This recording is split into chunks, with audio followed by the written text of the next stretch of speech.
안녕하세요. 육아맘의 책입니다. 오늘은 배려 깊은 사랑이 행복한 영재를 만든다 라는 책을 읽어보도록 하겠습니다. 이 책은 저희 아이가 24개월 차에 읽었던 책인데요. 이 책은 아이의 개월수에 따른 발달 상황과 육아법을 알아보는데 좋은 책입니다. 기회가 되시면 꼭 읽어보시길 추천합니다. 그럼 읽어보도록 하겠습니다. 제1 반항기 18개월에서 36개월까지 128쪽 잘못된 행동은 제지해도 감정 표현은 허락한다. 나쁜 감정을 표현했다고 해서 아이를 나쁘게 생각하거나 표현을 억누를 필요가 없다. 가령 연년생인 형이 엄마 동생 싫어 라고 말할 때 그런 말 하면 못 써. 네 동생이잖니. 하며 막아서는 안 된다. 형은 엄마의 사랑이 동생에게 분산되므로 그것이 싫은 것이고 자신에게 좀 더 사랑을 쏟아달라는 표현인 것이다. 그럴 때 엄마는 그래, 동생을 어떻게 하는지 말해봐 하면서 아이의 마음에 공감해주면 아이의 부정적인 감정은 자연스럽게 정화된다. 131쪽 말로 타이르는 게 안 돼요. 억지로 하기보다는 엄마가 항상 우리 아기 너무 머리를 잘 감네. 밥 먹은 후 양치질도 잘하네. 너무 사랑스러워 하면서 칭찬 타령을 해보세요. 엄마가 원하는 것을 아이가 이미 했다고 생각하고 그것을 말하게 되면 아이는 잘 따라오게 됩니다. 엄마가 일관되게 칭찬과 격려로 키우면 조금 지나 자신을 표현하는 어휘가 늘어나고 교육은 쉬워질 것입니다. 133쪽 부모가 욕과 폭력을 사용하지 않으면 아이는 욕과 폭력을 모르고 자란다. 다른 아이에게 친근감을 표현하는 것이 아이를 핥히게 되는 경우가 있는데 그럴 때는 그 친구가 좋아서 그랬구나 하면서 아이의 마음에 공감을 표시해주고 그렇지만 핥히면 아프단다 와 같은 말로써 차근차근 상황을 설명해 주어야 한다. 139쪽 제1 반항기가 끝나는 시점인 36개월이 지나면 아이의 상상력이 급속도로 발전하면서 가끔 가다가 엉뚱한 이야기를 하기도 한다. 자기 방에 잠자러 갔던 아이가 갑자기 무서움에 떨면서 방에 괴물이 있다고 뛰어나온다. 이럴 때도 적극적인 공감을 한다. 이리 와서 이야기하자 하면서 정말 괴물이 무서웠니? 괴물이 너를 무섭게 만들었구나 하며 아이의 마음에 공감해준다. 즉, 아이에게 용기를 일으킬 말을 해준다거나 감정 표현을 억제하는 것이 아니라 그저 아이의 기분에 적극적으로 공감해주고 그것을 언어로 표현해주는 것이다. 아이는 그런 공감을 들으면서 자기가 상상했던 괴물이 얼마나 무서웠는지 이야기하다가 괴물을 낭떠러지에서 밀어버렸다, 우주로 날려버렸다 하면서 감정을 순환시킨다. 그러면 얼마 안 가서 무서웠던 감정은 잊고 잠자리에 들게 된다. 163쪽 한글을 가르치는 것은 단지 글자를 읽게 하자는 것이 아니라 스스로 책을 보게 하려는 것이다. 그렇게 하기 위해서는 한글을 완벽하게 알아야 한다. 163쪽 한글을 일찍 가르치면 창의성이 없어진다는 말은 영어와 한글의 구조를 이해하지 못하고 서구의 교육 이론을 그대로 받아들이는 데 그 원인이 있다. 영어 알파벳에는 B와 D, P와 Q 같이 뒤집으면 똑같아지는 음소들이 있어서 문자를 일찍 가르치면 아이들은 난독증으로 몰고 갈 우려가 있다. 예를 들어 was와 so, was와 saw 같은 단어로 인식하는데 이렇게 비슷한 단어가 많거나 발음 체계가 복잡한 영어권에는 난독증이 광범위하게 발생하고 있다. 그래서 영어권 나라에서는 문자를 일찍 가르치면 문자에 집착하느라 정작 그림을 못 보게 되므로 창의성이 떨어지는 경우가 흔하다고들 한다. 그러나 한글에는 헷갈리는 음소가 없다. 놀이를 통해 한글을 재미있게만 가르친다면 우리는 적어도 알파벳을 쓰는 서구의 아이들보다 5년 일찍 글을 읽을 수 있다. 푸르미닷컴의 한글아 놀자. 푸르미 엄마의 한글 똑대기 동영상에 아주 체계적으로 정리되어 있으니 참고하기를 바란다. 165쪽. 한글을 가르치는 적당한 시기는 언제쯤일까요? 아이가 한글을 배우고 싶어 몸 달아 할 때가 가장 적합하다고 말씀드리고 싶습니다. 165쪽부터 한글 관련 교육 예시와 question and answer가 있어요. 그 부분 참고하시면 돼요. 어떤 내용이 있냐면요. 언어가 늘어날 때 어떻게 해주나요? 한글을 가르치는 적당한 시기는 언제쯤일까요? 책 읽기만으로 한글 습득이 가능한가요? 이런 질문들이 있고요. 그거에 대한 내용이 있는데 읽기에는 내용이 전부 다 좋아서 다 읽어드리고 싶은데 그렇게 하면은 전달이 오히려 더 잘 안 될 것 같아서 직접 읽어보시길 추천합니다. 172쪽. 아이가 일시적인 퇴행 현상을 보이면 엄마는 그대로 아이의 마음을 적극적으로 공감해주고 퇴행 현상을 자연스럽게 받아주어야 한다. 엄마가 너만 사랑하다가 동생도 사랑하니까 마음이 안 좋아서 그렇지 하면서 아이의 마음을 이해해 주었다. 또한 변함없이 푸르미를 사랑한다는 말을 늘 해주면서 꼭 껴안아 사랑을 느끼게 해주었다.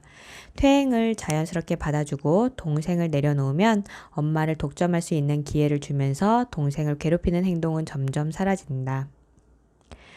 동생을 아끼고 사랑할 때 열심히 칭찬해주고 동생을 돌보는 데 있어 일정한 역할을 하면 형제, 자매 간의 우애는 더 깊어진다. 그런데 부모가 아이들이 서로 싸울 때만 야단을 치므로 싸우는 행동이 더욱 강화되어 나타나는 것이다. 177쪽. 배뇨 훈련은 여유 있고 편안한 마음으로 해야 한다. 밤중에 오줌을 못 가려도 그저 아무렇지 않은 것처럼 다음에는 싸지 않을 거야 라거나 오줌을 싸고 싶으면 깨서 화장실로 가면 돼 와 같이 자연스럽게 이야기해 주어 아이가 배뇨에 대해 긴장감을 갖지 않게 해야 한다. 부모가 배뇨를 강요하면 밤중에 배뇨 습관을 익히는데 많은 시간이 걸린다. 181쪽. 사회성을 기르기 위해 아이들과 놀게 할 필요는 없다. 아이들은 크게 다음 네 단계를 거치면서 친구와의 놀이를 발전시켜 간다. 첫 번째, 혼자 노는 단계. 두 번째, 병행놀이 단계. 세 번째, 연합놀이. 네 번째, 협동놀이이다. 제1바단계 아이들이 놀이는 두 번째 병행놀이와 세 번째 연합놀이 단계이다. 협동놀이는 26개월이 넘어가야 할 수 있다. 따라서 아직은 친구와 잘 놀 수 있는 시기가 아니므로 사회성을 길러준다는 이유 때문에 일부러 다른 아이와 놀게 할 필요는 없다. 부모가 아이의 수준으로 내려가 함께 놀아주는 것이 바람직하며 다른 아이와 함께 놀 때도 싸움이 벌어질 것 같으면 적당한 시기에 놀이를 중단시켜야 한다.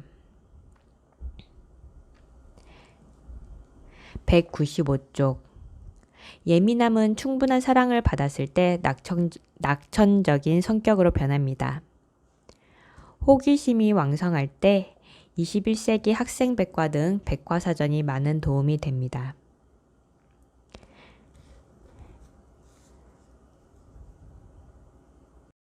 취약전 시기 36에서 72개월. 203쪽. 황금기 36에서 48개월. 부모를 기쁘게 해주기 위해 고집을 버리는 시기. 205쪽. 무법자 시기 48에서 60개월. 미운 5살이라 불리는 불안정한 시기. 균형기 60에서 72개월. 모든 면에서 균형을 이루는 안정기. 217쪽. 부부가 사랑하는 것이 모든 교육의 기초입니다. 이 사랑을 아이가 느낄 수 있도록 해주세요. 아이에게 집중하고 배려하고 더욱 칭찬하고 스킨십을 해주어 세상이 불안한 것이 아님을 느끼게 해주시기 바랍니다. 그러면 아이는 바람직하게 성장할 것입니다. 219쪽. 아이가 매를 맞고 들어오면 같이 때리지 그랬어 라고 가르치는 것은 옳지 않다. 때리는 아이의 손을 붙잡고 그런 행동은 안 돼. 때리는 것은 나쁜 짓이야. 처럼 자신의 의지를 발휘하도록 가르쳐야 한다. 부모가 시범을 보이면서 가르쳐주면 아이는 폭력 앞에서 굴하지 않는다. 219쪽.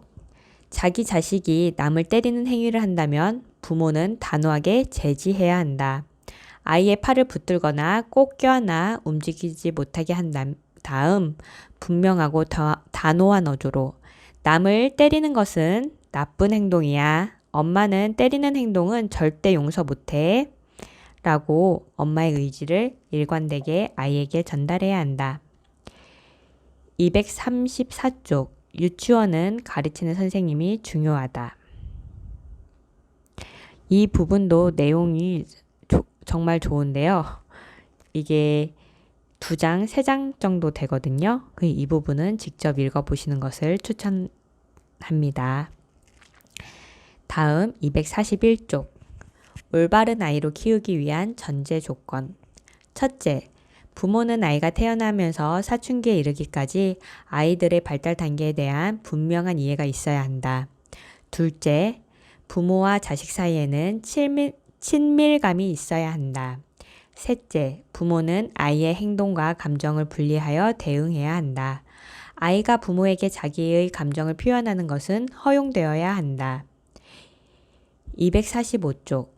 튼튼한 감성 위에 지성이 부여될 때 교육은 항상 성공적으로 이루어지게 된다.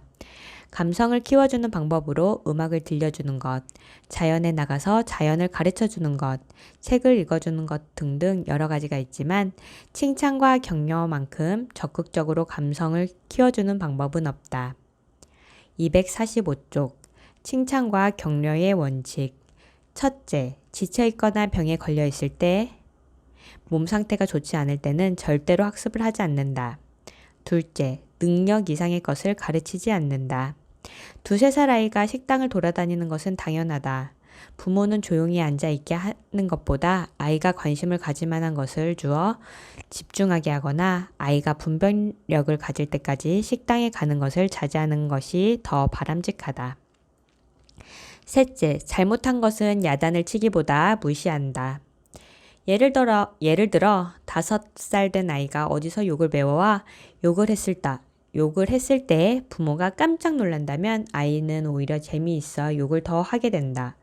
부모가 놀란다거나 당황하는 것은 역효과를 내며 아이들은 더욱 신나서 하게 된다. 이때 아이가 무슨 말을 하든 모른 채 하고 있으면 엄마가 반응을 보이지 않으므로 재미가 없어져 더 이상 욕을 입에 담지 않는다. 넷째, 물질보다는 애정과 관심에 보상한다. 보통 부모들은 아이가 무엇을 잘하면 그 대가로 무언가를 사준다. 이것은 물질이 모든 가치에 우선하게 함으로써 가치 전도 현상이 일어나는 결과를 낳는다.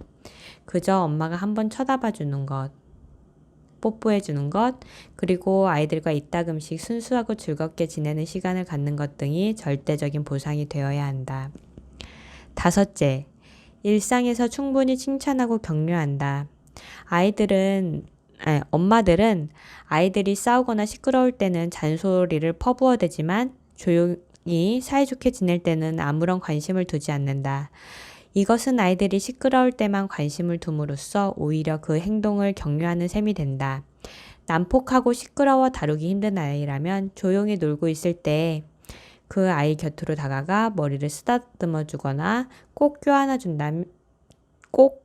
다음 조용히 놀고 있는 모습이 너무 보기 좋네 하고 말을 걸어주면 점점 조용해진다. 마찬가지로 아이들끼리 싸울 때보다 사이좋게 놀 때 더 많은 칭찬과 격려를 해주면 아이들 사이는 더욱 좋아지게 된다. 아이에게 무엇을 시키고 싶을 때는 명령하는 것보다 정중히 부탁하거나 할 일에 대해 미리 칭찬해 주는 것이 좋다. 지저분해서 방을 치웠으면 하는 마음이 있으면 푸르미 엄마, 푸르미는 방을 끝내주게 잘 치워요. 푸르미는 방 치우는데 세계적인 선수잖아요. 라고 말한다. 여섯째, 결과보다는 과정을 구체적으로 칭찬한다. 많은 엄마들이 아이들의 그림을 그릴 때 잘못 그린 것만 지적하는데 그러면 그림에 흥미를 갖기 어렵게 된다. 오로지 잘한 것만 찾아 구체적으로 칭찬해주면 아이의 그림 실력은 몰라보게 달라진다. 결과만 칭찬하면 아이들은 불안해진다.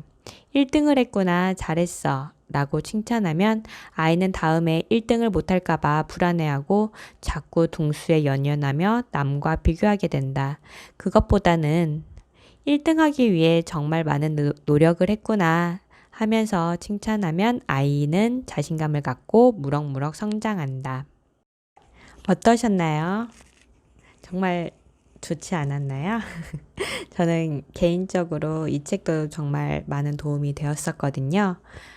바로 전 책, 오은영 박사님 책하고도 비슷한 부분이 많았어요. 그 책과 이 책의 공통점을 보면 이제 아이를 키우는데 공감이 정말 중요하다는 것을 깨달았습니다. 그래서 아이의 마음을 공감을 해주는데 저는 많은 중점을 두고 있고요. 우리 함께 오늘도 육아 파이팅이고요. 만약 지금 밤이시라면 오늘도 수고하셨습니다. 그럼 오늘의 책은 여기서 마치도록 하겠습니다. 감사합니다.